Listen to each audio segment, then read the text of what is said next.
여러분, 안녕하세요. 사순절 일곱째 날 묵상입니다. 벌써 일주일째 함께하고 있네요. 어제 우리는 출애굽기 16장의 말씀을 묵상했죠. 광야에서 만나를 내려주신 하나님 이야기였습니다. 매일 필요한 만큼만 쌓아둘 수 없이 오직 그날의 은혜로만 살아가는 훈련. 그게 광야였거든요. 오늘은 그 광야에서 한 걸음 더 들어가 봅니다. 먹이시는 하나님을 경험했다면 이제는 지켜주시는 하나님을 만나는 시간입니다. 시편 91편 지존자의 은밀한 곳에 거하는 자의 이야기입니다. 광야는 외로운 곳이에요. 동시에 무서운 곳이죠. 낮에는 뜨거운 태양이, 밤에는 맹수의 소리가 있는 곳이거든요. 그런데 이 시편이 기자는 두렵지 않다고 말합니다. 왜일까요? 지존자의 그늘 아래에 있기 때문이에요. 오늘 함께 읽어볼 말씀은 어쩌면 사순절 기간에 우리가 가장 듣고 싶은 이야기일지도 몰라요. 자, 함께 시작해 보겠습니다. 시편 91편을 읽겠습니다. 지존자의 은밀한 곳에 거주하며 전능하신 이의 그늘 아래에 사는 자여, 나는 여호와를 향하여 말하기를 그는 나의 피난처요 나의 요새요 내가 의뢰하는 하나님이라 하리니 이는 그가 너를 새 사냥꾼의 올무에서와 심한 전염병에서 건지실 것이미로다. 그가 너를 그의 깃으로니 내가 그의 날개 아래에 피하리로다. 그의 진실함은 방패와 손방패가 되시나니 너는 밤에 찾아오는 공포와 낮에 날아드는 화살과 어두울 때 퍼지는 전염병과 밝을 때 닥쳐오는 재앙을 두려워하지 아니하리로다. 1000명이 내 왼쪽에서 10,000명이 내 오른쪽에서 엎드려지나 이 재앙이 내게 가까이 하지 못하리로다. 화가 내게 미치지 못하며 재앙이 내 장막에 가까이 오지 못하리니 그가 너를 위하여 그의 천사들을 명령하사 내 모든 길에서 너를 지키게 하심이라. 그들이 그들의 손으로 너를 붙들어 발이 돌에 부딪히지 아니하게 하리로다. 내가 사자와 독사를 밟으며 젊은 사자와 뱀을 발로 누르리로다. 오늘의 핵심 구절입니다. 그가 내게 간구하리니 내가 그에게 응답하리라. 그가 환난 당할 때에 내가 그와 함께하여 그를 건지고 영화롭게 하리라. 시편 91편은 보호의 시편이라고 불리는 말씀입니다. 역사적으로 많은 사람들이 위험한 순간에 붙들었던 구절이죠. 이 시편의 정확한 배경은 알 수 없지만 학자들은 이스라엘 백성이 광야를 지날 때나 전쟁 중에 불렀을 가능성이 높다고 말합니다. 보세요. 5절과 6절에 나오는 것들. 밤의 공포, 낮의 화살, 전염병, 재앙. 이건 광야의 현실이거든요. 광야는 예측 불가능한 곳이에요. 낮에는 뜨거운 열기가, 밤에는 차가운 한기가 엄습하죠. 맹수가 우는 소리가 들리고 언제 어디서 위험이 닥칠지 모르는 곳입니다. 성벽도 없고 안전한 집도 없죠. 그저 얇은 천막 하나가 전부인 곳이거든요. 그런데 이 시편 기자는 그 광야 한가운데서 노래합니다. 나는 두렵지 않다. 믿기지 않는 고백이잖아요. 어떻게 이런 확신이 가능했을까요? 비밀은 1절에 있습니다. 지존자의 은밀한 곳에 거주하며. 이 표현을 히브리어로 보면 더 깊이가 느껴집니다. 은밀한 곳이라는 단어는 세터인데요. 숨겨진 장소, 비밀스러운 피난처라는 뜻이죠. 그리고 거주하면은 야샤브인데 단순히 잠깐 들르는 게 아니라 앉아서 머무는 것, 살아가는 것을 의미합니다. 그러니까 이 시편 기자는 하나님의 그늘 아래에 그냥 잠깐 피해 있는 게 아니라 아예 거기에 터를 잡고 산다는 말이에요. 일시적인 방문이 아니라 영구적인 거주죠. 광야 한복판이지만 하나님 안에 집을 지은 거예요. 그래서 이 시편의 핵심은 능력이 아닙니다. 내가 강해서 용감해서 두렵지 않은 게 아닙니다. 오히려 약하고 위험한 줄 알기 때문에 피난처를 찾은 거거든요. 그리고 그 피난처가 바로 하나님이신 거죠. 2절의 고백을 보세요. 그는 나의 피난처요, 나의 요새요, 내가 의뢰하는 하나님이라. 의존하고 있다는 고백입니다. 스스로는 안 된다는 솔직함이에요. 광야는 우리 인생의 비유일 수 있어요. 예측할 수 없는 일들, 어디서 위험이 올지 모르는 불안함, 의지할 곳 없는 외로움. 그런데 바로 그 광야에서 하나님의 그늘 아래 거한다면 두려움이 신뢰로 바뀔 수 있다는 게 이 시편의 메시지예요. 이 시편에서 3가지를 함께 나눠보려 합니다. 첫 번째, 그 그늘 아래 거하는 것이에요. 1절을 다시 한번 볼게요. 지존자의 은밀한 곳에 거주하며 전능하신 이의 그늘 아래에 사는 자여. 그늘 아래 산다. 너무 시적인 표현이죠. 뜨거운 광야에서 그늘은 생명이거든요. 한낮의 열기를 피할 수 있는 유일한 곳이에요. 그늘이 없으면 탈진하거나 죽을 수도 있죠. 그런데 여기서 놀라운 건 그늘이 저절로 생기는 게 아니라는 거예요. 내가 거주해야 한다는 점이죠. 그늘 아래로 들어가는 선택이 필요합니다. 아무리 좋은 피난처가 있어도 내가 그 안으로 들어가지 않으면 소용없거든요. 우리도 그렇지 않나요? 하나님이 피난처인 줄 알아요. 머리로는 이해하죠. 그런데 실제로 그 그늘 아래로 들어가는 건 다른 문제거든요. 내가 해결해야지.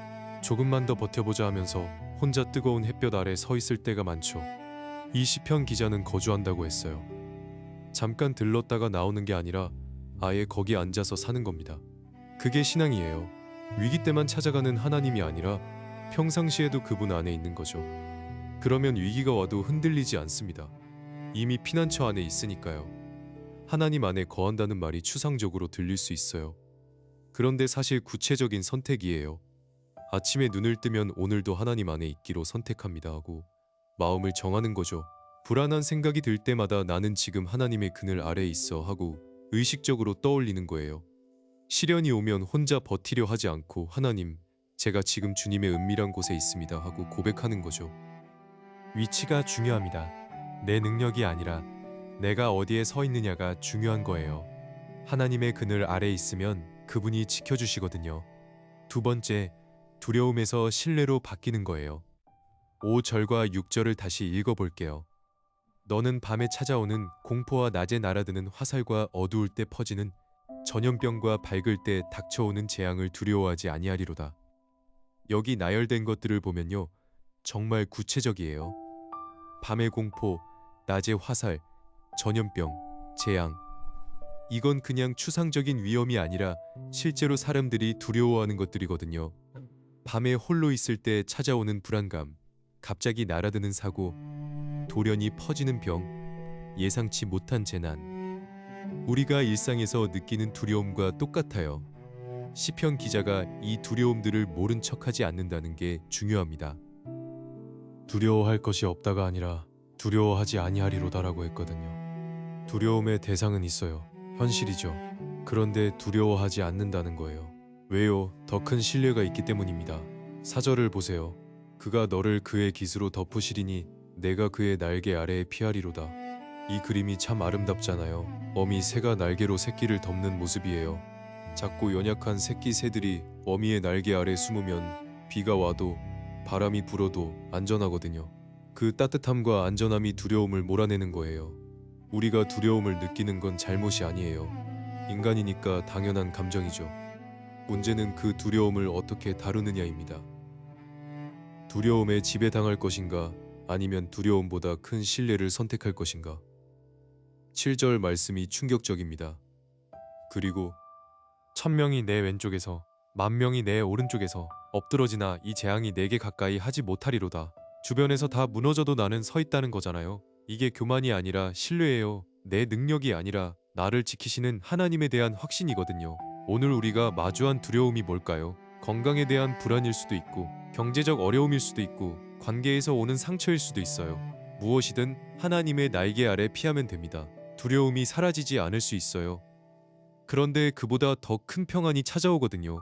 그게 신앙입니다. 세 번째, 내가 함께하겠다는 약속입니다. 15절, 오늘의 핵심 구절입니다. 그가 내게 간구하리니 내가 그에게 응답하리라. 그가 환난 당할 때에 내가 그와 함께하여 그를 건지고 영화롭게 하리라. 이 구절을 읽으면서 한 가지 발견하게 되는 게 있습니다. 환난이 없을 것이다라고 말씀하지 않으신다는 거예요. 오히려 환난 당할 때라고 하시죠. 환난은 온다는 전제예요. 피할 수 없다는 거죠. 그런데 그 다음 말씀이 중요합니다. 내가 그와 함께하여. 환난을 없애주겠다가 아니라 환난 중에 함께 있겠다는 약속입니다. 이게 진짜 보호입니다. 우리는 종종 착각해요. 하나님의 보호를 아무 문제가 없는 것으로 생각하죠. 시험이 안 오고 고난이 안 오고 모든 게 순탄하게 풀리는 것. 그런데 성경은 그렇게 말하지 않습니다. 오히려 환난 중에도 함께 하신다고 하거든요. 예수님도 제자들에게 이렇게 말씀하셨어요. 요한복음 16장 33절이에요. 세상에서는 너희가 환난을 당하나 담대하라. 내가 세상을 이기었노라. 환난이 없다고 하지 않으셨어요. 있는데 담대하라고 하셨죠. 왜요? 내가 이미 이겼으니까. 그리고 내가 너희와 함께하니까. 함께한다는 말이 이렇게 큰 위로가 될 줄 몰랐어요. 혼자가 아니라는 것, 누군가 옆에 있다는 것, 그것만으로도 견딜 수 있거든요. 문제가 해결되지 않아도, 아직 끝이 안 보여도 하나님이 함께 하시면 견딜 수 있습니다. 15절에 내가 응답하리라는 말씀도 있습니다. 간구하면 응답하신다는 약속이에요. 응답이 항상 예는 아닐 수 있어요. 때로는 아니, 때로는 기다려일 수도 있죠. 그런데 중요한 건 들으신다는 거예요. 무시하지 않으신다는 거죠. 우리의 기도가 하나님께 닿는다는 거예요. 광야 같은 인생 길을 가면서 우리에게 필요한 건 환난이 없는 삶이 아닐 수 있어요. 오히려 환난 중에도 함께 하시는 하나님을 경험하는 거예요. 그분이 응답하신다는 것을 알고 그분이 지켜주신다는 것을 믿고 한 걸음 한 걸음 나아가는 거죠. 그게 사순절이에요. 예수님도 광야에서 그렇게 걸어가셨거든요. 우리도 그분을 따라 걸어갑니다. 오늘 함께 읽은 말씀을 마음에 품고 잠시 생각해 볼 시간입니다. 세 가지 질문을 드릴 텐데요. 천천히 하나씩 생각해 보세요. 첫째, 지금 나는 어디에 거하고 있나요? 하나님의 그늘 아래 있나요? 아니면 혼자 뜨거운 햇볕 아래 서 있나요? 거주한다는 건 선택이에요. 오늘 하루 하나님의 은밀한 곳으로 들어가기로 의식적으로 선택해 보면 어떨까요? 둘째, 지금 내가 두려워하는 것이 있나요? 밤의 공포, 낮의 화살, 내 삶에서는 그게 뭔가요? 그 두려움을 인정하면서도 하나님의 날개 아래 피한다는 게 어떤 의미일지 생각해 보세요. 두려움이 사라지는 게 아니라 두려움보다 더 큰 신뢰가 생기는 겁니다. 셋째, 환난 중에도 함께 하신다는 약속이 지금 내게 어떤 위로가 되나요? 혹시 지금 환난 중에 있다면 하나님이 함께하고 계신다는 걸 느낄 수 있나요? 문제가 해결되지 않아도 함께 하시는 분이 계시다는 것만으로도 충분할 수 있어요. 서두르지 마세요. 조용히 하나님 앞에 서는 시간입니다. 함께 기도하겠습니다. 하나님 아버지, 감사합니다.